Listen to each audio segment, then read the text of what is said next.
11 කණ්ඩායම නියෝජනය කළ මා මෙත්සිරු සදහම් බණ්ඩාර මම ඉගෙනම ලබන්නේ රිවිසන්න මධ්‍ය විද්‍යාලයේ 8 වන ශ්‍රේණියේ. මම මේ පාඨමාලාවට ඇතුළත් වුණේ ප්‍රවීණ ශිෂ්‍යත්ව දේශක හේරත් වේදිංගම සර් හරහා. ඉතින් මම එතුමාට බෙහෙවින් ස්තුතිවන්ත වෙනවා. නෝනාවරණී මහත්වරුනි, ප්‍රිය සහෝදර සහෝදරීනි. මම මේ පාඨමාලාවට ඇතුළත් වෙද්දී මට පුංචි සභාවක් ඉස්සරහට ආකර්ෂණය කිරීමේ හැකියාවක් තිබුණේ නැහැ. හැබැයි ආචාර්ය බණ්ඩාරනිකපිටිය ඇදුරුතුමා මගේ කට හදලා මට කතිකත්වය පුහුණු කරා.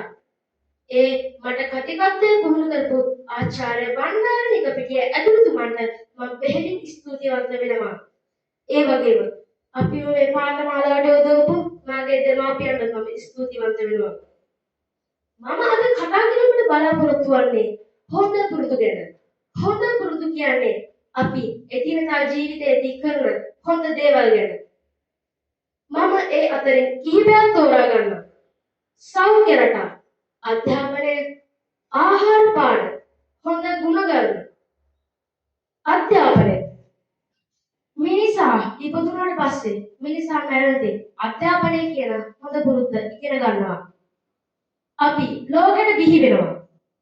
ඊට පස්සේ අපි මුලින්ම අම්මවයි තාත්තවයි දකිනවා. ඊට පස්සේ අම්මවයි තාත්තවයි දැකලා මේ දෙන්න තමයි අපේ බාරගාරු කියලා අපි දැනගන්නවා. ඊට පස්සේ අපි ඇඳට ගිහිල්ලා අපි නිදාගත්තට පස්සේ අපි ඇහැරලා අඬනවා. අපි දැනගන්නවා මේක අඬනවා කියලා. ඊට පස්සේ අපි පෙරලෙනවා.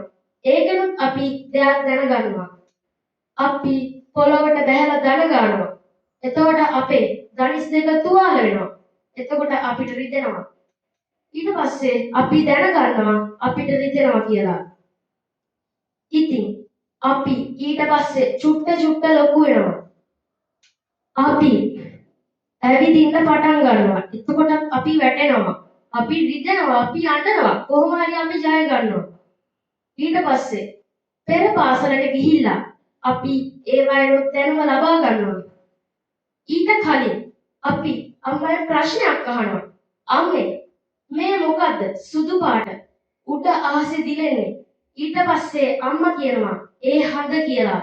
එතකොට ළමයා අහනවා මොනවද මේ හඳ වටේ දෙපැත්තේ දිලිසෙන්නේ කියලා. එතකොට කියනවා අම්මා ඒ තරු කියලා. අපි ඒව දැනගන්නවා. ඊට පස්සේ අපි ඒවා දැනගෙන අපි ලොකු වෙනවා. හැමදේම දැනගන්න තට්ටේ පෑදෙන්න ඕනේ නැහැ. අපිට ඒ වගේ ගොඩාක් දේවල් දැනගන්න පුළුවන්. දැන් මම මෙහෙම මාතෘකාවකට යන්නම්. යහළු මිත්‍රයෝ. යහළු මිත්‍රයෝ කියන්නේ අපිත් එක්ක අපි ගාවම ඉන්න අපිව තනි නොකරන යහළුන්ට. ඒ කට්ටියට තවත් නමක් කියනවා කල්යාණ මිත්‍රයන්. අපේ දුකේදී සැපේදී අපි ගාව තනි නොකරන යහළුන්ට තමයි කල්යාණ මිත්‍රයන් කියන්නේ.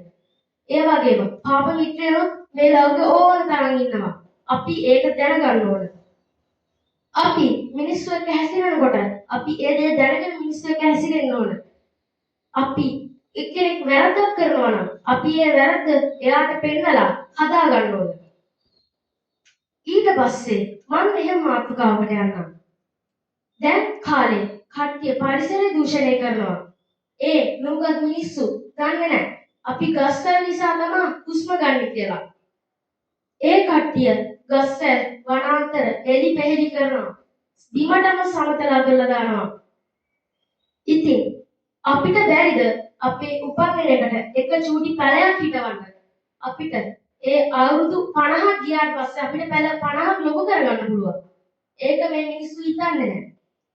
ඉතින් දැන් මම කතා කරන්නම් අපේ ඩෙන්ගු මදුරුවා ගැන.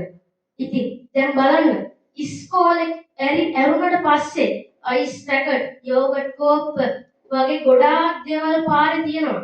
ඊට පස්සේ වැස්සට පස්සේ ඒවායේ වතුර එකතු වෙලා ඊට පස්සේ දැන් මදුරුව ඇවිල්ලා බිත්තර දානවා. ඇයි මෙහෙම කරන්නේ ළමයි? අපිට බැරිද ඒවා කනවනම් කෑවනම් අපි නිසිතන්ට කසල පරිහරණය කරලා අපි දාන්න ඕන. ඉතින් ඒක අපි හැමෝටම කියන්න ඕන. දැන් මම මෙහෙම මාතෘකාවකට යනවා. අතීතයේ සිට වර්තමානයේ දක්වා බැලුවොත් ජංගම දුරකථන ටීවී, හෑන්ඩ්ෆෝන් ගොඩාක් දේවල් නිපද වෙලා තියෙනවා. අපේ අවශ්‍යතා වැඩි දියුණු කරගන්න අපිට පුළුවන්. ඉතින් අපි ලස්සන ලෝකයක් බිහි කරමු මේවයි. මම කතාව සමත් කරයි good luck.